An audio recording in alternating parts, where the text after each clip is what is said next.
aí, pessoal, tudo bem com vocês? Bem-vindos a mais um vídeo e hoje nós vamos abordar um princípio que na verdade são dois.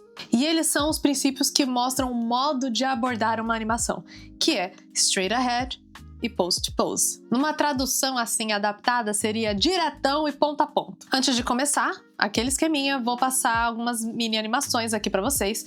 Elas têm erros, elas estão erradas e eu quero que vocês peguem aí papel e caneta e eu quero que vocês escrevam o que vocês acham que tem de errado com elas, aonde está o erro e explique pra si mesmo. No decorrer do vídeo você vai perceber se você acertou ou se você errou, mas não se preocupe porque no final tem o gabarito. Papel e caneta na mão? Então vamos pro vídeo.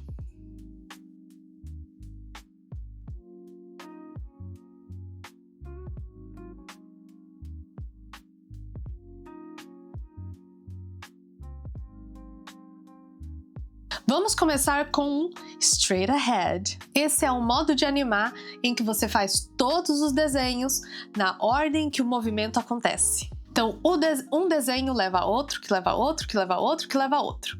Vem, filho. Aqui. Vem cá. Vem cá. Aqui. Não. Aqui não. Aqui, filho. Vem. Vem, Ace. Venha, meu amor. Ai. Ace.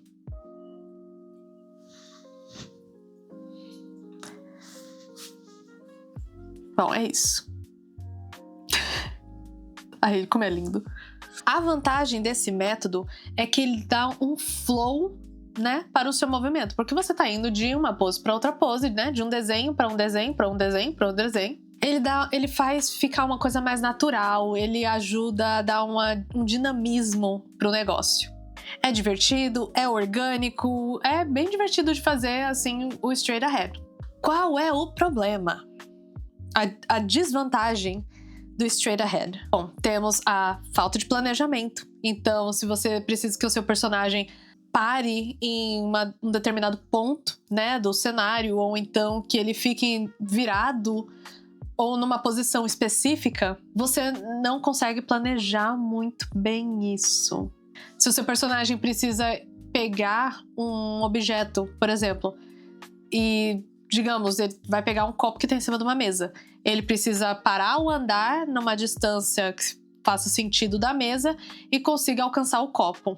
Com straight ahead fica meio difícil você precisar se vai dar certo essas distâncias ou não. Outra complicação é que é muito difícil de você manter o volume e as proporções sempre perfeitinhas. Por quê? Porque como você vai de um desenho para um outro desenho, para outro desenho, para outro desenho, blá, como você vai de um desenho para o outro desenho, para o outro desenho, para o outro desenho, é quase um trava-língua, gente. Todos os erros que você cometeu em um vão ser acumulados, porque você está usando de referência somente o desenho anterior. Então, no final, quando o desenho 1 e o 2 eles são quase idênticos, o 3 já vai estar mais afastado do 1. O 4 vai estar mais afastado, 5, 6, 7. Entendeu, né? Então o erro é muito cumulativo, então é fácil de você perder toda a caracterização certa do personagem, né, os volumes e as proporções. Né? No final ele já tá totalmente diferente de como começou. Agora vamos pro pose to pose. Se o straight ahead tinha um problema de planejamento, a gente acaba com esse problema aqui no pose to pose. Aqui você tem uma hierarquia de desenhos. Você começa com os story keys ou extreme keys, ou só keys mesmo, sabe? Tipo, você pode dar diferentes hierarquias para keys, mas keys são os desenhos mais importantes que contam uma história. Depois das keys você tem os breakdowns e, por fim, in-betweens. E você vai fazer isso, você vai colocar key, né? Que é o movimento. Você vai ter um breakdown e depois o preenchimento desse movimento com in-betweens. A vantagem disso é que é muito mais fácil de controlar exatamente o volume e a proporção do personagem. É fácil de você revisar, é fácil de você precisar aonde que o personagem vai estar, porque afinal de contas, você já determinou aonde ele vai estar. Você já tem o início, o meio e o final da sua ação, e os in-betweens vão preencher. Então assim, planejamento total, o controle da ação está na sua mão. Outra vantagem é que ele permite você começar a animação mesmo em pontos diferentes. Você pode querer dar mais ênfase primeiro à pose final e voltar. Se fizer sentido para você no seu workflow, você pode fazer isso. No straight ahead é impossível. Nossa, Júlia, então assim, post pose é o jeito de animar.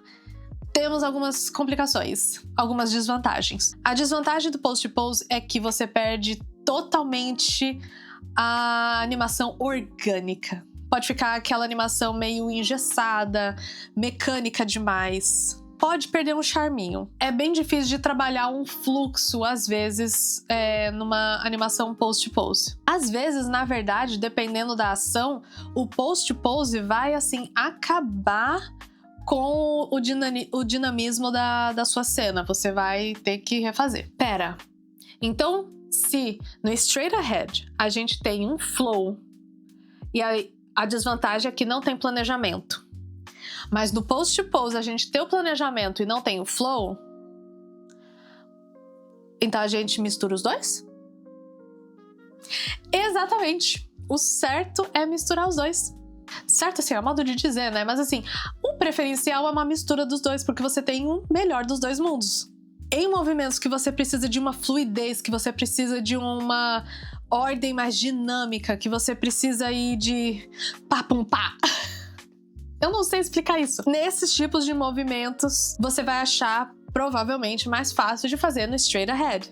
No restante das animações que você precisa saber exatamente aonde o personagem vai estar e como ele vai, né, fazer o movimento, aí que brilha o post pose. Eu lembrei aqui um exemplo que eu fiz um personagem subindo, né, uma montanha, né, escalando. E quando eu preparei primeiro um post pose para eu saber aonde que o personagem ia estar, deu certo para eu saber onde ia, mas no movimento dos braços e das pernas não estava dando certo, porque às vezes eu achava que eu ia conseguir colocar o pezinho naquela posição e não ia. Então nessa parte eu tive que fazer straight ahead, né? Tipo, fazer ajustando conforme eu ia.